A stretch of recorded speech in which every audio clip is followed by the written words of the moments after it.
Well, David and I met towards the end of last year to discuss how we, as the Emergency Planning Society and BCI Forum in Northern Ireland, could come together at events to share ideas and information.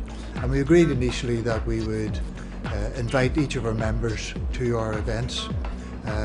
With all the major events that were happening in Northern Ireland this year, we had the idea then of running a conference to see if we could learn some lessons from the planning of those events. Given the events that were taking place, the major events that were taking place in Northern Ireland this year, we thought it would be an excellent opportunity to have this as, if you like, the first of these joint conferences. And indeed, I believe this is the first joint EPS-BCI organised conference in the British Isles. My take on it was trying to set the scene and the relationship between business continuity, there was overall business continuity management and emergency planning, and this is a first for us really. Whilst we do engage and there is a certain degree of crossover from the point of view of the conference and getting the skill mix we had in the room this morning, it was pioneering. I'm sharing what BT Civil Resilience is, trying to hopefully educate people on how BT supports society, especially during times of planning for and responding to incidents and emergencies. Yeah, and how important is it to be meeting with other people here and exchanging ideas? It's really good. I think it helps BT kind of fulfil its role of trying to ensure that it supports society. It helps us share our knowledge and our capability, which is something that I think we need to do more of.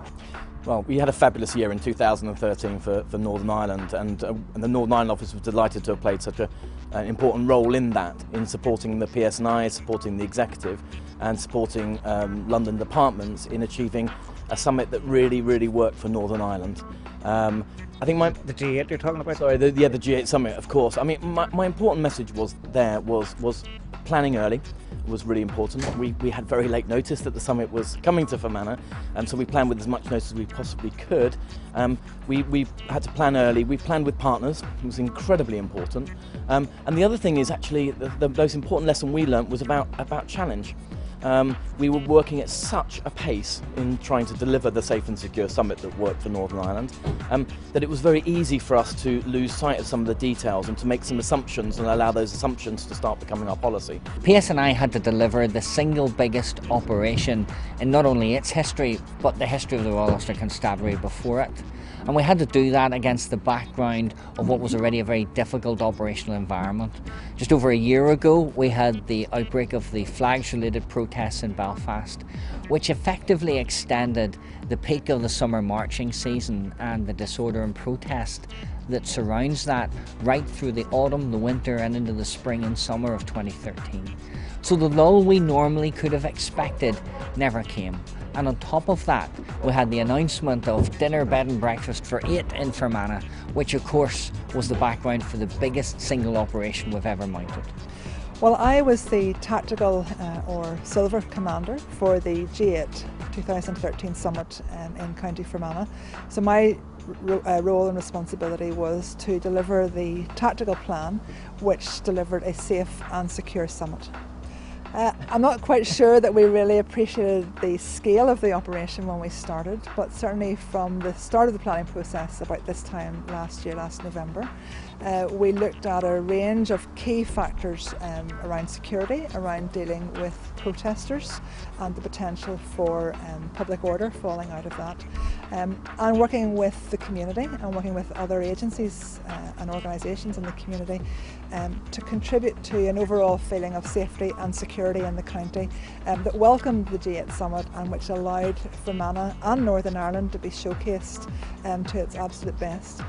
It was incredibly successful. It has been dubbed the most peaceful G8 summit in the history of summits, and I'm delighted that that was the outcome. I think that was a combination of hard work by a range of partner agencies, not just the police service, but and a welcoming atmosphere by the local community to the delegations, to the media that came with them, to the protesters who came and who were allowed to present their their campaigns and their issues in a very peaceful and lawful way. Well, I've really been talking about Armed Forces Day, which is an event I've run for the last 4 years, and the whole focus of my talk is basically a dirty dozen, 12 lessons that I picked up about running the event, which may assist people running other large events.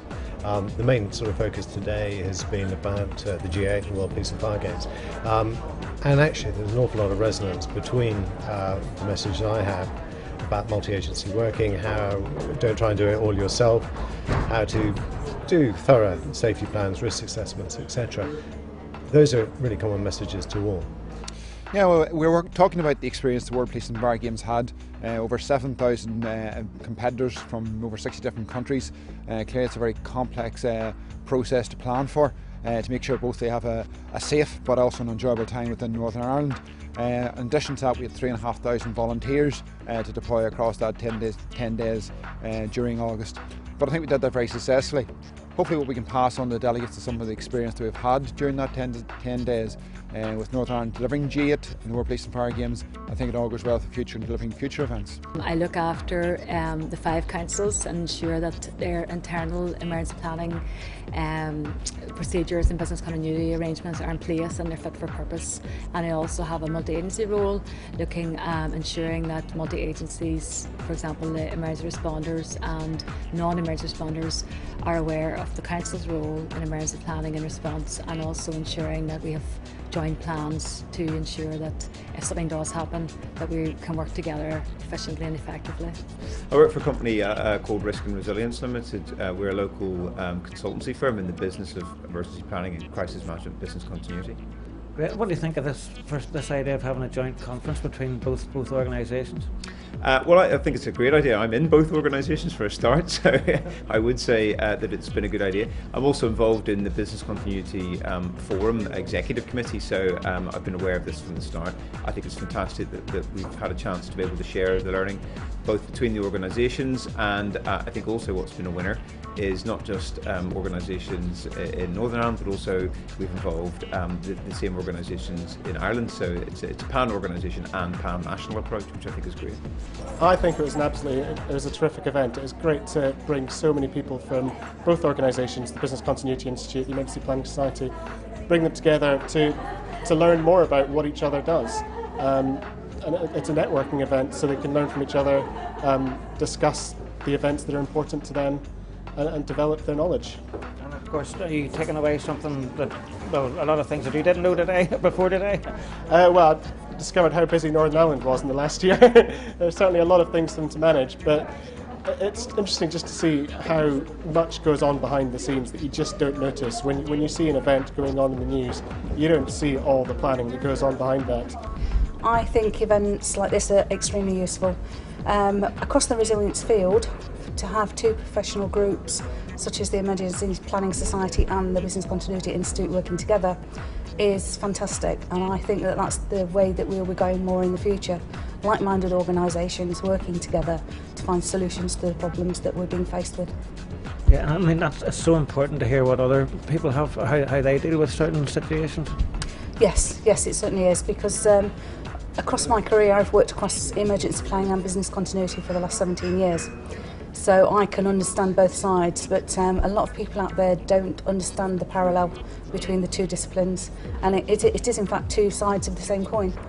You know, the emergency planning is outward facing, looking at the multi-agency plans and procedures in place, working to react. The business continuity side is underpinning what you do internally to ensure that you can respond, and without both of them working together we wouldn't be able to get anywhere.